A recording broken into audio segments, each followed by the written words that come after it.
Bonjour les amis, nous sommes le 16 juillet 2021. Voilà, c'est le matin et je vais faire une petite partie en direct sur Lichess. On va essayer de voir ce qu'il en est. J'ai besoin de me rafraîchir l'esprit. J'espère que ça sera rafraîchissant. Je vous mets en grand écran, boum, pour que vous puissiez suivre avec moi. On part sur un blitz de 5 minutes et donc c'est tonique, hein, c'est un peu tonique. Et on joue avec Night King, le roi de la nuit. Voilà, qui pense fort. D'accord. Ok, on va voir. Voilà, il fait une erreur, il me donne ce pion. Enfin, une erreur. Tous discutent au jeu d'échecs, mais il veut jouer très vite. Et c'est dommage pour lui. Voilà, donc dès l'ouverture, si vous maîtrisez un peu les principes de l'ouverture, vous pouvez mettre à mal votre adversaire assez simplement. Non, c'était mauvais. Il fallait. Bon, c'était mauvais. J'ai envie de faire des blagues. Voilà, j'ai envie de me divertir, hein, je vous l'ai dit. Donc, je vais m'amuser à faire quelques petites blagues. Voilà, il développe ici. J'ai quand même envie de faire des blagues. On y va, on va faire des blagues. Alors, les choses commencent sérieusement à partir de.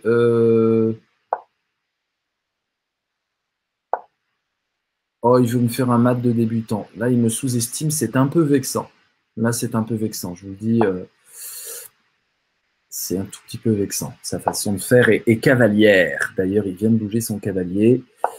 Non, c'est un peu cavalier. On ne joue pas comme ça aux échecs. Je suis désolé, c'est pas bien. On ne sous-estime pas son adversaire. Ça, c'est une règle. Et donc, il faut qu'il perde, parce qu'il faut qu'il ait une leçon.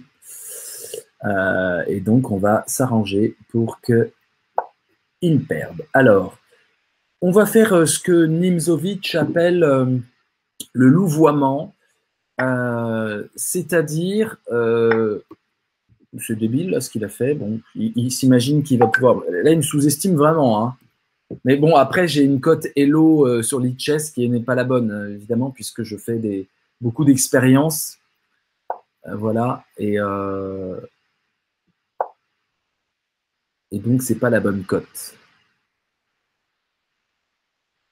Ah, j'ai mal joué, j'aurais dû faire une petite fourchette des familles. Voilà, je ne l'ai pas vu à temps. On peut tout de même continuer de l'embêter.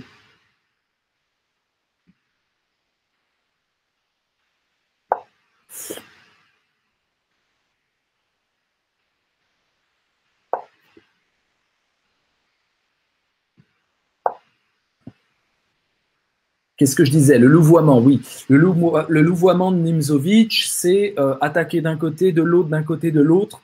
Voilà, alterner les attaques pour que la position de l'adversaire s'effondre. Donc regardez, là, je vais attaquer là et à la fois, je vais attaquer là. Elle roi, elle dame.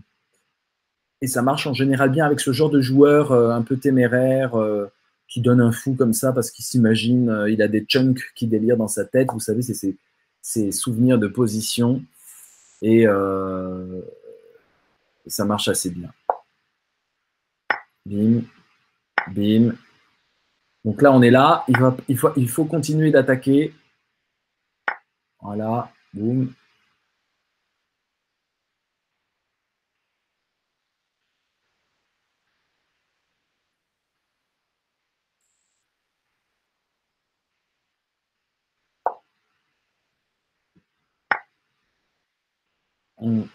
On joue du tac au tac pour qu'il soit un peu déphasé.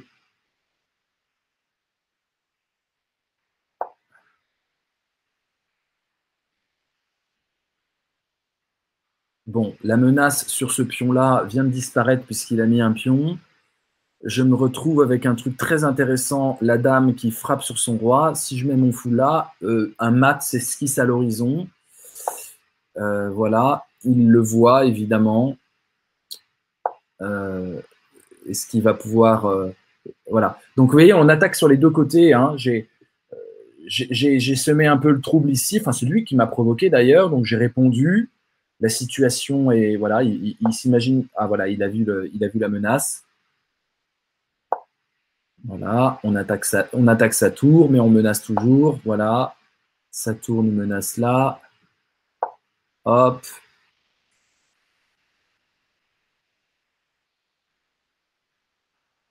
Je vais peut-être faire un sacrifice. Je vais peut-être pas un sacrifice, mais là, vous voyez, si j'attaque là, il reprend avec la tour. Ça ne me va pas tout ça. Ah, ah d'accord. Il nous facilite le boulot. Il nous facilite le boulot. D'accord. Ok, on y va. C'est parti.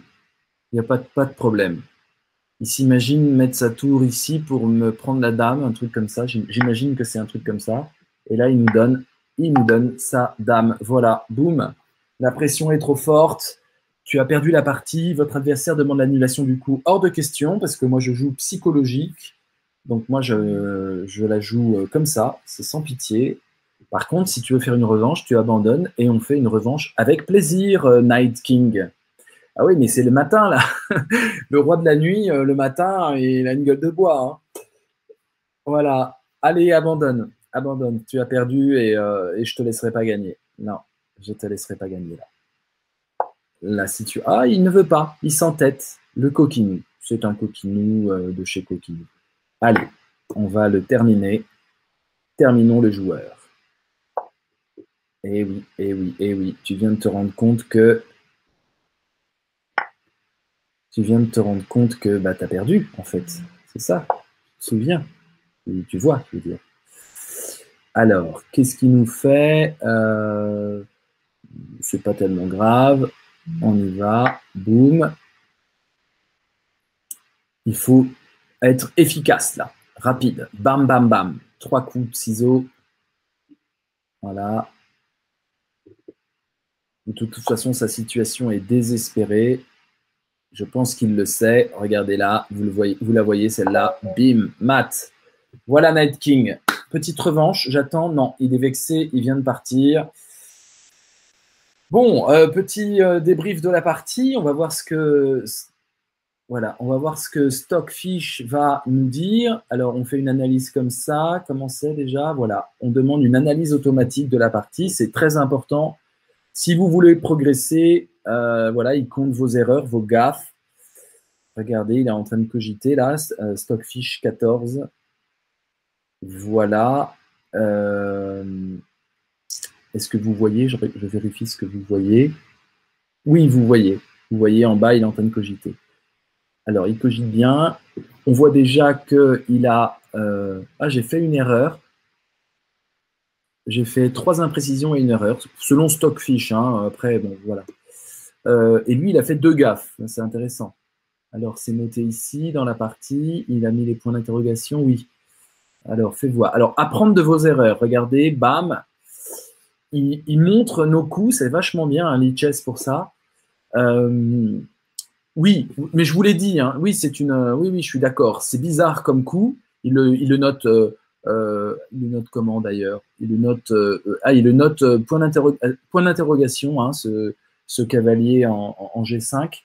Mais je voulais signaler, rappelez-vous, hein, au début de la partie, je vous ai dit, c'est un coup bizarre, je cherche à le perturber, et ça a été payant au final, hein. Donc, c'est toujours avec une vision rétrospective qu'on peut juger les coups. Ça, c'est ma théorie. Si on veut un jeu humain, et aujourd'hui le jeu doit être humain à l'heure des échecs cybermodernes, on n'est même plus dans les échecs hyper modernes, maintenant c'est l'ordinateur qui est notre interlocuteur et notre horizon presque. Donc à l'heure des échecs cybermodernes, où il y a beaucoup de jeux en ligne utilisant les nouvelles technologies, la psychologie est très très importante dans le cas des blitz, et du coup il faut oser des coups en sentant l'adversaire. C'est ce qu'on va voir dans Philo Chess de plus en plus. Il faut vraiment sentir l'adversaire, la psychologie de l'adversaire et jouer complètement avec ça. Hein, ce que la machine ne peut pas faire. Elle fait les meilleurs coups à chaque coup. Voilà. Donc nous, on a une capacité humaine là-dedans qu'il faut développer. C'est ça la théorie une des bases de la théorie des échecs cybermodernes. C'est des parties plutôt courtes et jouer à fond la psychologie. Donc ce coup, oui, je suis d'accord, il est bizarre. On aurait aimé des développements plus simples, par exemple cavalier. Voilà. il évalue mon coup là. Il met du temps, je trouve. Voilà, évidemment que c'était un bon coup. Ça aurait été classique. Vous voyez, typiquement, ça aurait été classique. Mais ce n'est pas perturbant pour lui.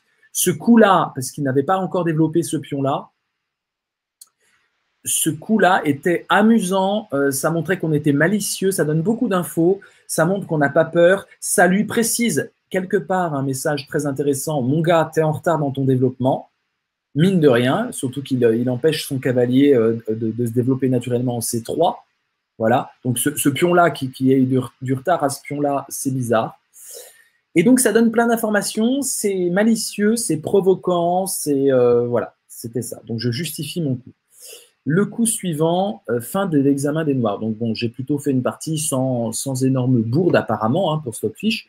Bien sûr, si je fais rouler le moteur de l'ordinateur toute la nuit, on aura des surprises. Il y a forcément des coups prodigieux que j'aurais pu faire. Voilà. Revenons un peu à un double écran. Voilà, c'était la première de Philo Chess. Je me réjouis d'avoir cette petite playlist dans mon YouTube. N'hésitez pas à vous abonner. On fait de la philo sur ma chaîne YouTube. C'est plutôt de la philosophie, mais là, voilà, je vais lancer cette playlist Philo Chess. Donc, réflexion psychologique et philosophique à partir du jeu d'échecs. Voilà, donc si vous aimez le jeu d'échecs, si vous êtes totalement ignare, mais vous connaissez juste le déplacement, vous allez apprendre au fur et à mesure un tout petit peu, évidemment. Et puis si vous êtes bon joueur, très bon joueur, vous allez philosopher. Donc, quelque part, c'est gagnant-gagnant. Voilà, j'espère que ça vous a intéressé. J'attends vos commentaires pour me dire voilà, si ça vous intéresse, ce format, pour m'aider à m'améliorer, pour commenter la partie. N'hésitez pas, on peut se faire une analyse de la partie.